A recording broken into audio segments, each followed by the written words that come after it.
Shalom Jemaat Gereja Orang Beriman. Selamat hari Minggu. Kita kembali beribadah, kita mau meninggikan nama Tuhan. Kita siapkan hati kita untuk kita mau menyembah Tuhan. Kita berdoa. Bapa, kami mengucap syukur atas kasih setia-Mu dalam kehidupan kami.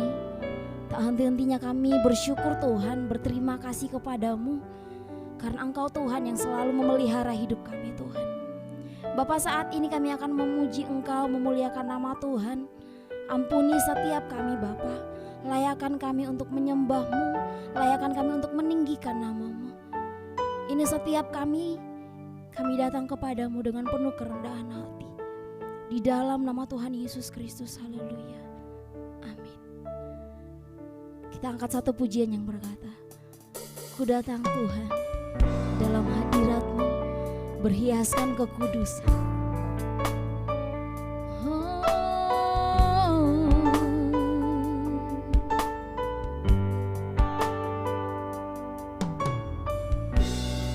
Terima kasih Tuhan. Mari sama-sama katakan, Ku datang Tuhan dalam hadirat. Ku datang Tuhan dalam hadirat-Mu, berhiaskan kekudusan. Seluruh surga sujud menyembah-Mu.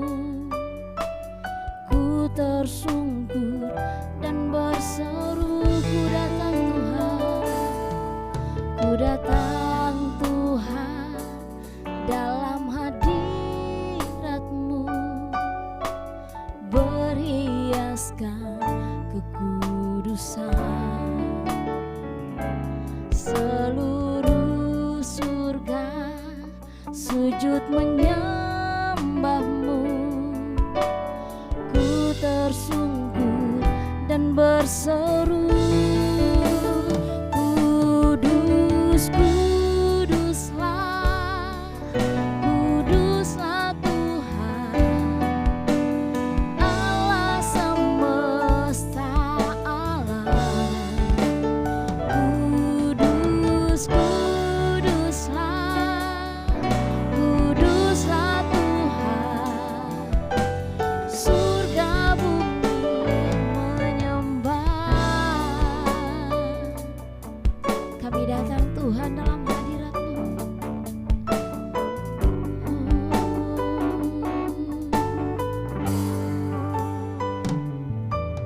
Ku datang Tuhan dalam hadirat-Mu, berhiaskan kekudusan. Seluruh surga sujud menyembah-Mu. Ku tersungkur dan berseru, Kudus, Kuduslah, Kuduslah Tuhan, Allah semesta alam. Kudus, Kuduslah, Kuduslah Tuhan, surga bumi menyembah.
Kuduslah Tuhan, Allah semesta alam, Engkau kudus Tuhan.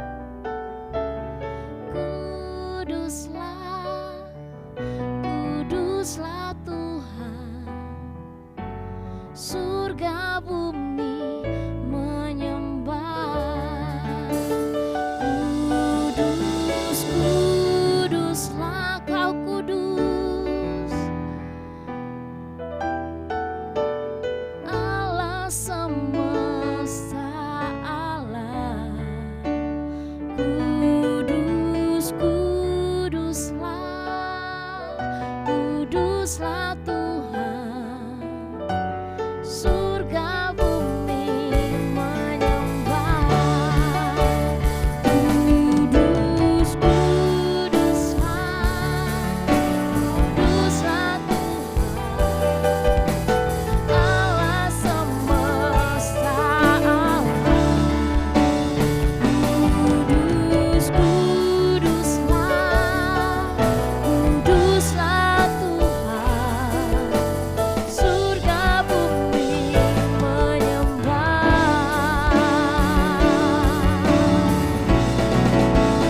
Kudus, kuduslah, kuduslah Tuhan, Allah semesta alam.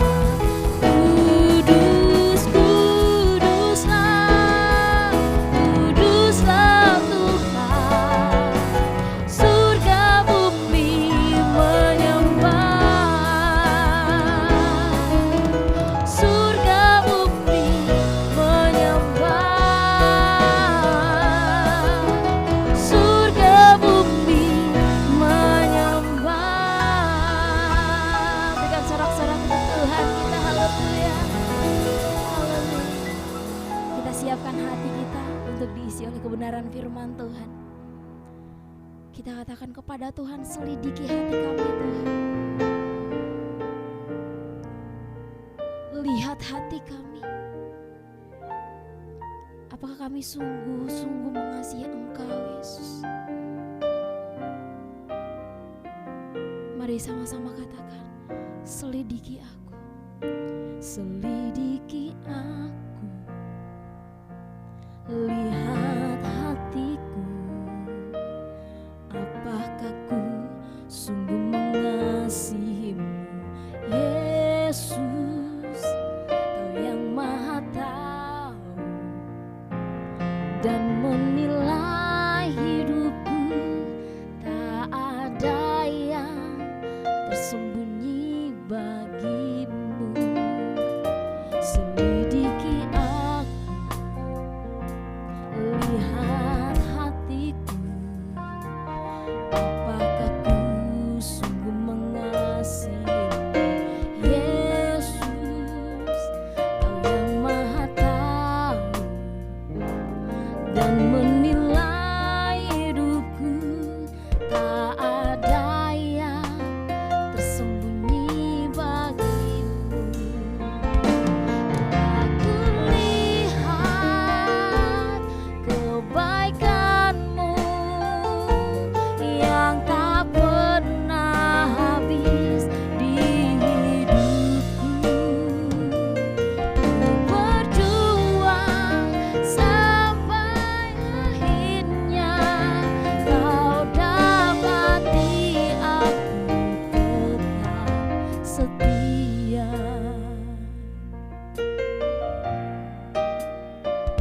Selidiki aku, lihat hatiku. Apakah ku sungguh mengasihimu, Yesus? Kau yang Maha Tahu dan menilai hidupku. Tak ada yang tersembunyi bagimu. Selidiki aku,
Kami bersyukur Tuhan.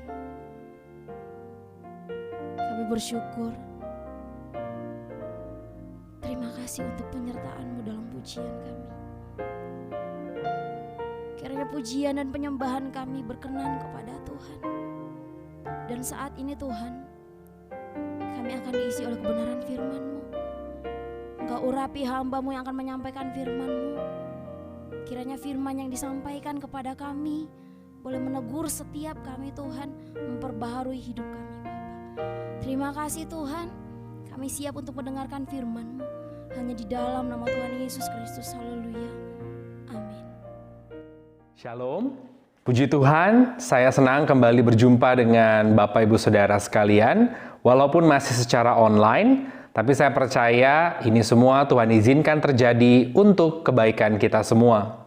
Puji Tuhan, kita telah masuk di bulan yang baru, yakni bulan Oktober, bulan ke-10, tepatnya di tanggal 4 Oktober tahun 2020. Dan seperti biasa, nanti di minggu pertama di bulan yang baru, setelah ibadah pemberitaan firman, maka kita semua akan ambil bagian dalam sakramen perjamuan kudus.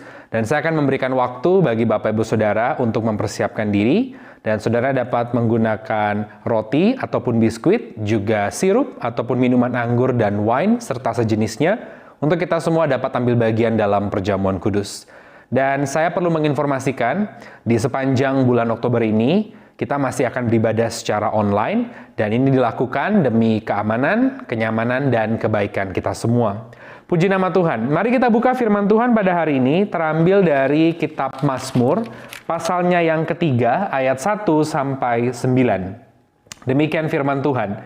Mazmur pasal 3 ayat 1 sampai 9, judulnya di Alkitab, Nyanyian Pagi dalam Menghadapi Musuh. Mazmur Daud ketika ia lari dari Absalom anaknya. Ya Tuhan, betapa banyaknya lawanku. Banyak orang yang bangkit menyerang aku. Banyak orang yang berkata tentang aku, baginya tidak ada pertolongan daripada Allah. Tetapi Engkau Tuhan adalah perisai yang melindungi aku. Engkaulah kemuliaanku dan yang mengangkat kepalaku. Dengan nyaring aku berseru kepada Tuhan dan Ia menjawab aku dari gunungnya yang kudus. Aku membaringkan diri lalu tidur. Aku bangun sebab Tuhan menopang aku. Aku tidak takut kepada puluhan ribu orang yang siap mengepung aku. Bangkitlah Tuhan, tolonglah aku ya Allahku. Ya, Engkau telah memukul rahang semua musuhku dan mematahkan gigi orang-orang fasik.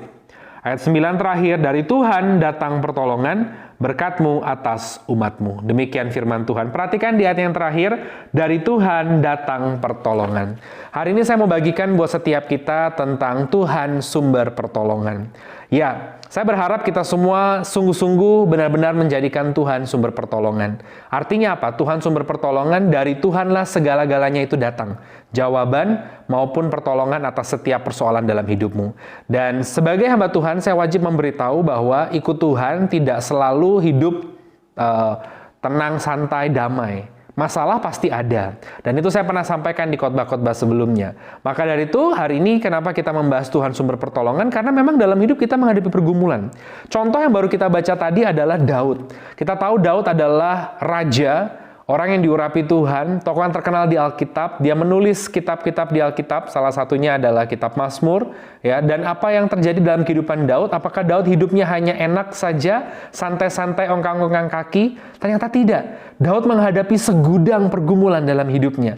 Dan baru saja tadi kita baca di dalam Mazmur pasal 3, itu adalah Mazmur yang dituliskan Daud pada saat dia sedang menghadapi pergumulan. Dan pergumulan yang dihadapi Daud ini bukan pergumulan biasa-biasa, tapi pergumulan yang sangat berat. Karena di ayat awal dikatakan ketika ia lari dari Absalom anaknya. Nanti saudara bisa baca sendiri di rumah tentang latar belakangnya, ada di catatan kaki, ada di dalam kitab Samuel. Bagaimana pada waktu itu Absalom, putra dari Daud, dia bersekongkol dan melakukan kudeta terhadap Daud. Dia mengumpulkan orang-orang di Hebron, kemudian orang-orang tersebut dari Hebron bergerak menuju kepada Yerusalem dan mendeklarasikan Absalom raja. Saudara, menariknya, kalau ada orang melakukan kudeta seperti yang dilakukan oleh Absalom, ya, padahal raja masih hidup, itu artinya orang tersebut tidak setia.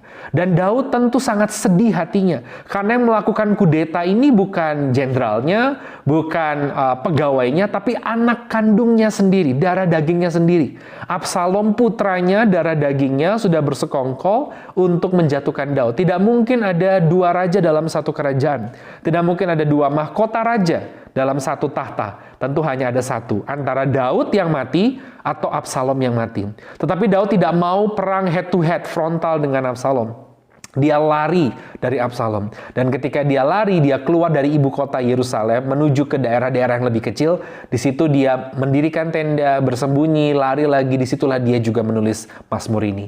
Dan dari sini juga kita melihat, nanti boleh baca sendiri di rumah, bagaimana Tuhan memberikan pertolongan yang luar biasa kepada Daud. Pada akhirnya Tuhan membela Daud. Daud tidak pernah berkeinginan untuk membunuh anak kandungnya sendiri. Tetapi Alkitab mencatat ternyata Absalom mati sendiri. Ketika dia berkuda, rambutnya yang panjang, terlilit di dahan pohon. Kemudian salah satu tentara menusuk Absalom. Dan Absalom pada akhirnya memang mati. Bukan di tangan Daud dan tidak dengan perencanaan Daud untuk membunuh Absalom.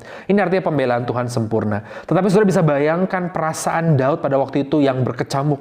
Bagaimana pergumulan yang begitu hebat ia alami. Anaknya sendiri yang ia besarkan ternyata mau membunuhnya, melakukan kudeta melawan dia. Tetapi Tuhan memberikan pertolongan yang luar biasa.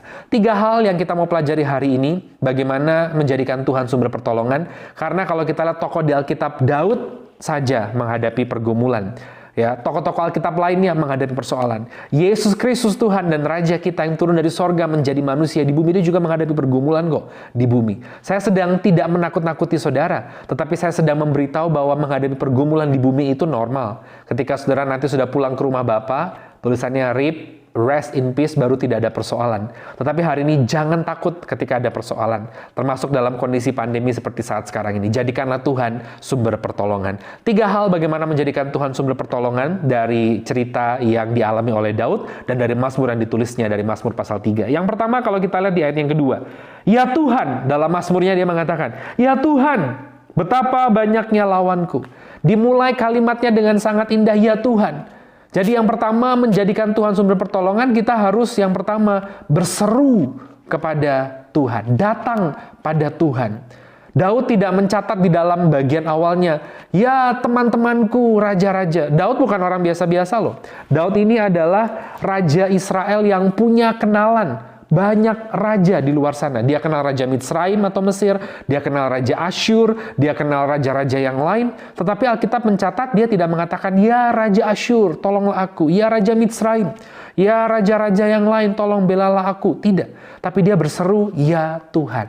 Pelajaran yang pertama, kalau engkau mau melihat perkara dahsyat terjadi, menjadikan Tuhan sumber pertolongan, datang dan berseru pada Tuhan.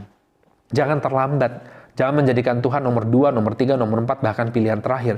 Jadikan dia pilihan yang pertama dan yang utama. Dan saya percaya waktu engkau menjadikan Tuhan pilihan pertama dan utama, tangan Tuhan akan turun dengan cara yang luar biasa, memberikan pertolongan pada waktunya yang ajaib. Saya ingat satu cerita pada waktu itu Inggris tahun 1500-an pernah mengalami kondisi yang sangat-sangat tidak enak. Inggris pada waktu itu bukan terbilang negara yang besar. Kalau kita kenal sekarang adalah United Kingdom. United Kingdom itu adalah kerajaan bersatu, ada 4 negara, Wales, England atau Inggris, Scotland, dan Irlandia Utara. Tapi tahun 1500-an belum ada United Kingdom, baru ada Inggris saja. Skotlandia adalah kerajaan dengan rajanya sendiri, kemudian Irlandia wilayah yang tersendiri. Nah, Inggris pada waktu itu tidak terhitung negara besar, dan waktu itu dia dipimpin oleh seorang perempuan yang namanya Elizabeth ke-1.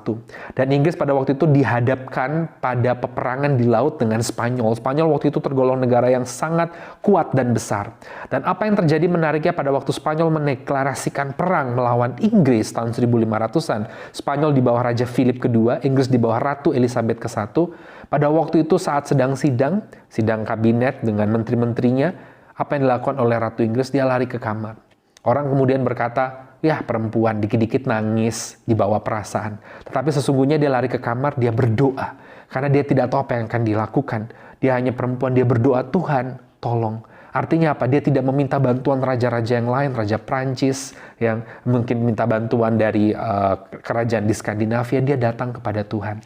Dan akhirnya memang sejarah mencatat Inggris meraih kemenangan yang gilang gemilang. Itu di luar dugaan Spanyol yang sangat kuat bisa dikalahkan pertempuran di laut bisa dimenangkan oleh Inggris. Dan sejak itu, Angkatan Laut Inggris menjadi angkatan laut yang paling disegani di seluruh dunia sejak tahun 1500-an. Dan memang sejak itu jajahan Inggris mulai bertambah dan menjadi negara dengan koloni terbesar di dunia. Artinya yang pertama, kalau engkau mau mengalami perkara dahsyat, jadikan Tuhan sumber pertolongan, datang dan berseru pada Tuhan. Jangan datang dan berseru pada uangmu, pada jabatanmu, pada orang tua, pada saudara, pada temanmu, semua bisa mengecewakan. Tapi datanglah dan berserulah kepada Tuhan. Yang kedua, kalau kita lihat saudara di ayatnya yang keempat. Tetapi engkau Tuhan adalah perisai yang melindungi aku. Engkaulah kemuliaanku dan yang mengangkat kepalaku. Wow, ini menarik saudara. Ketika ada pergumulan, Daud tidak memperkatakan masalah, tetapi dia memperkatakan janji Tuhan.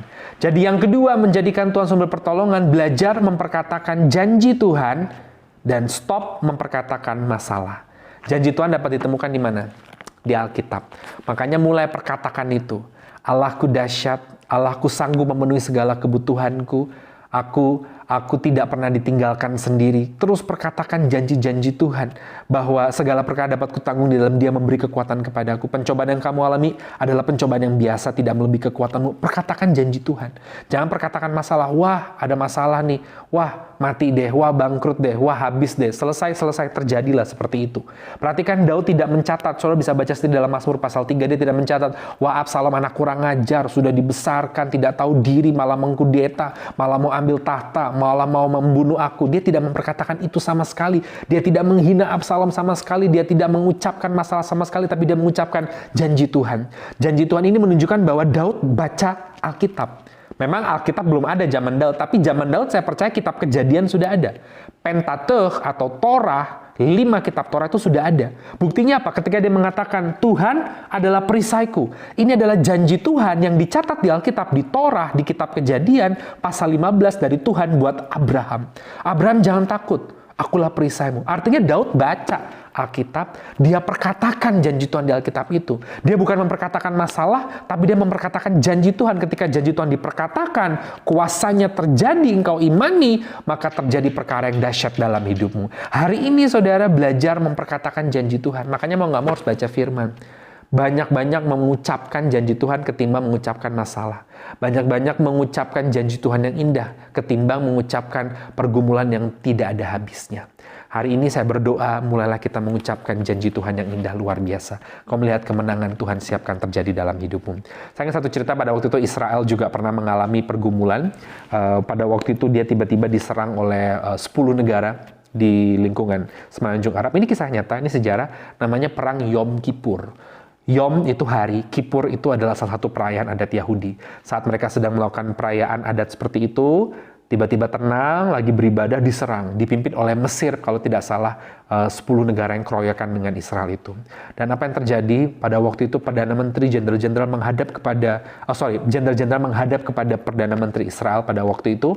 Perdana Menteri Israel pada waktu itu adalah seorang ibu-ibu yang namanya Golda Meir. Golda Meir sudah usia lanjut pada waktu itu, dia Perdana Menteri wanita pertama Israel. Dan berkata, Madam, apa yang harus kita lakukan? Apa yang harus kita lakukan?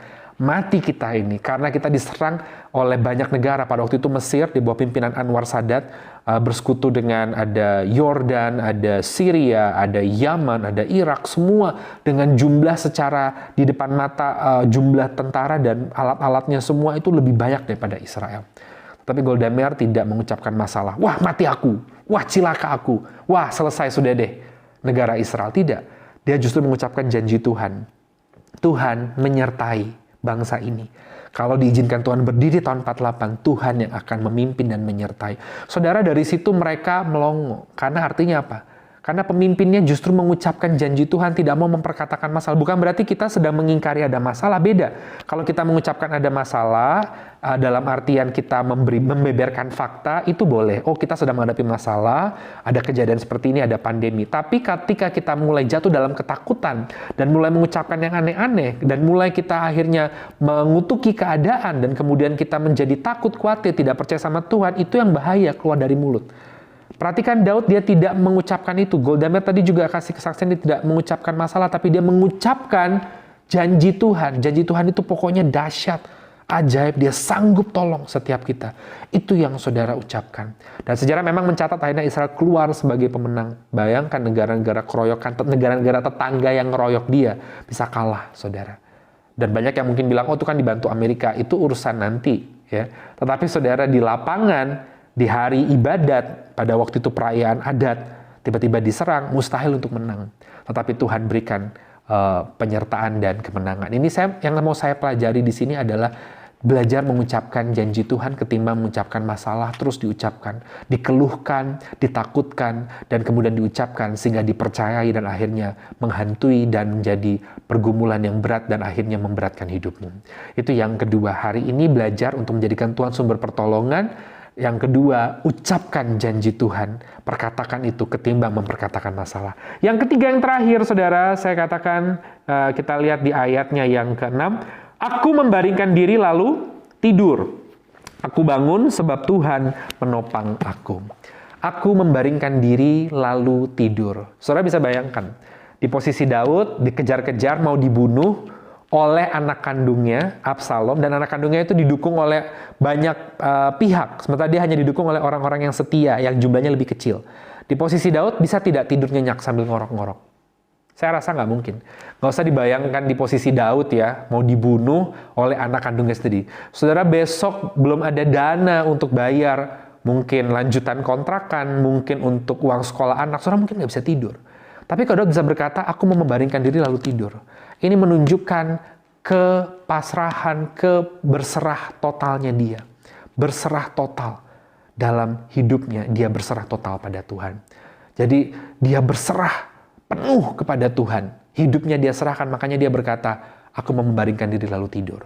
Jadi yang ketiga, yang terakhir, saudara, menjadikan Tuhan sumber pertolongan, kau harus belajar sungguh-sungguh berserah total. Berserah, memasrahkan hidupmu, itu bukan berarti sudah tidak kerja, tidak sekolah, di kondisi seperti ini ada pergumulan, tetap beraktivitas, tetap berusaha, tetap bekerja, tetap studi, tapi serahkan hasil akhirnya ke tangan Tuhan. Biar Tuhan yang tentukan, dia adalah perenda yang indah. Dia sudah mempersiapkan merancangan yang terbaik dalam hidupmu. Makanya hari ini berserah, dan berserah itu bicara hati.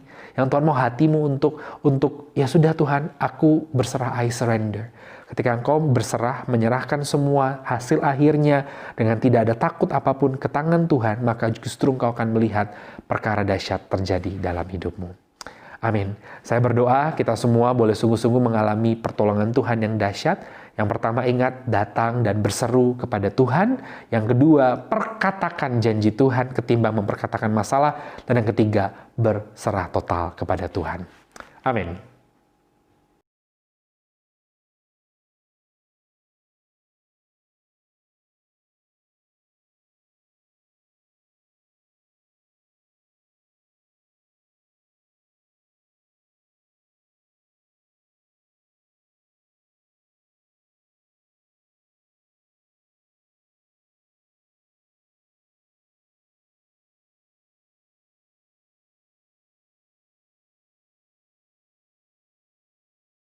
Puji nama Tuhan, kita akan masuk dalam sakramen perjamuan kudus. Mari sama-sama tundukkan kepala, tutup mata kita, dan kita berdoa.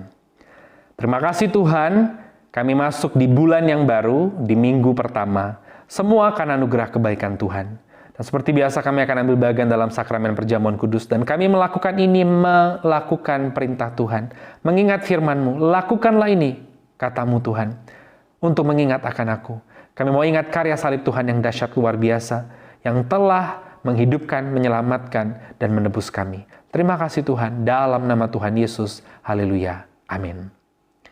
Mari sama-sama kita ambil bagian dalam perjamuan kudus. Silahkan Bapak Ibu Saudara untuk mengangkat roti dengan tangan kananmu dan dengarlah firman Tuhan.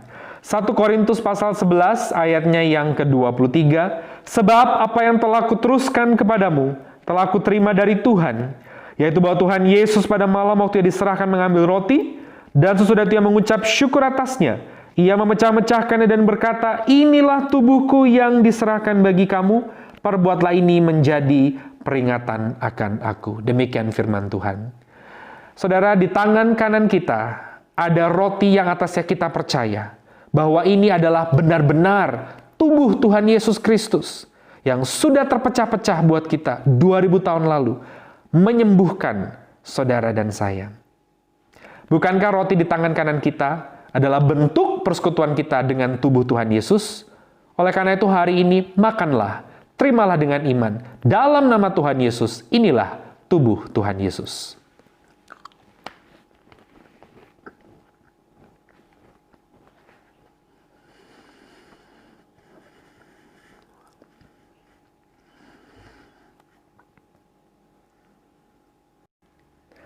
Sekarang kita akan ambil bagian dengan darah Tuhan Yesus.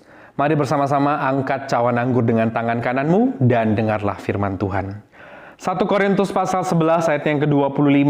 Demikian juga ia mengambil cawan sesudah makan, lalu berkata, cawan ini adalah perjanjian baru yang dimeteraikan oleh darahku. Perbuatlah ini setiap kali kamu meminumnya menjadi peringatan akan aku. Saudara, di tangan kanan kita ada cawan anggur yang atasnya kita percaya bahwa ini adalah benar-benar darah Tuhan Yesus Kristus yang sudah tercurah 2000 tahun lalu, menebus saudara dan saya, mengampuni saudara dan saya, memeteraikan saudara dan saya sebagai warga sorga. Bukankah cawan anggur di tangan kanan kita adalah bentuk persekutuan kita dengan darah Tuhan Yesus? Oleh karena itu hari ini minumlah, terimalah dengan iman dalam nama Tuhan Yesus. Inilah darah Tuhan Yesus.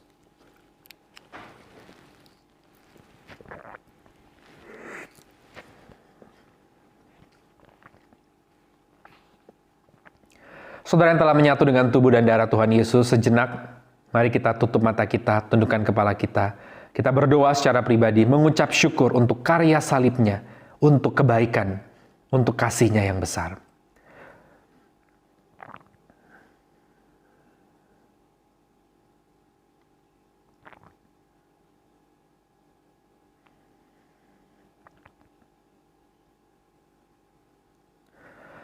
Terima kasih Tuhan untuk karya salib-Mu yang telah Engkau lakukan 2000 tahun lalu. Kami telah ambil bagian dalam perjamuan kudus mengingat karya tersebut. Terima kasih kami telah disembuhkan. Terima kasih kami telah ditebus. Kami telah dimeteraikan menjadi warga sorga. Kami telah diampuni.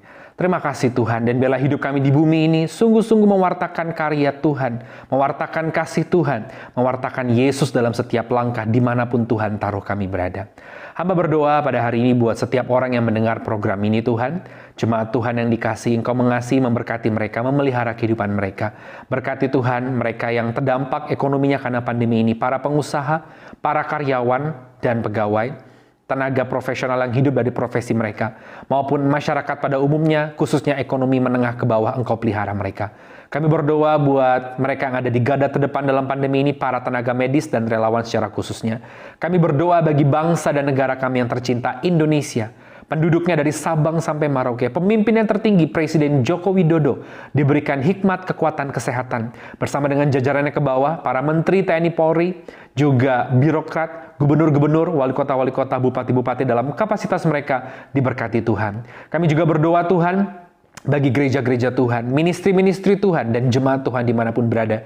Secara khusus gereja Orang Beriman Kampus Surabaya, dalam programnya, jemaatnya, dan pelayanannya ke depan, kami serahkan ke tangan Tuhan. Terima kasih Tuhan untuk hari ini, terima kasih untuk minggu yang baru, terima kasih untuk bulan yang baru. Kami percaya hari ini pun Tuhan izinkan terjadi, kami masih beribadah secara online, karena Tuhan punya maksud dan rancangan yang terbaik buat setiap kami. Kami boleh semakin mendekat dan melekat kepada Tuhan, dan kami mau belajar untuk terus menjadikan Tuhan sumber pertolongan, datang berseru pada Tuhan, memperkatakan janji Tuhan, bahkan berserah total pada Tuhan. Terima kasih Tuhan, meteraikan firman-Mu dalam nama Tuhan Yesus. Dan kami mau akhiri ibadah kami pada hari ini dengan terima berkat Tuhan. Mari saudara angkat kedua tanganmu, arahkanlah pandangan hatimu ke hadapan Tuhan, dan terimalah berkat Tuhan. Kasih dari Allah Bapa di sorga, penyertaan cinta dan damai sejahtera, shalom dari Tuhan Yesus Kristus, serta persekutuan yang manis dengan Allah Roh Kudus menyertai kita semua hari ini sampai Maranatha dalam nama Tuhan Yesus. Haleluya. Amin.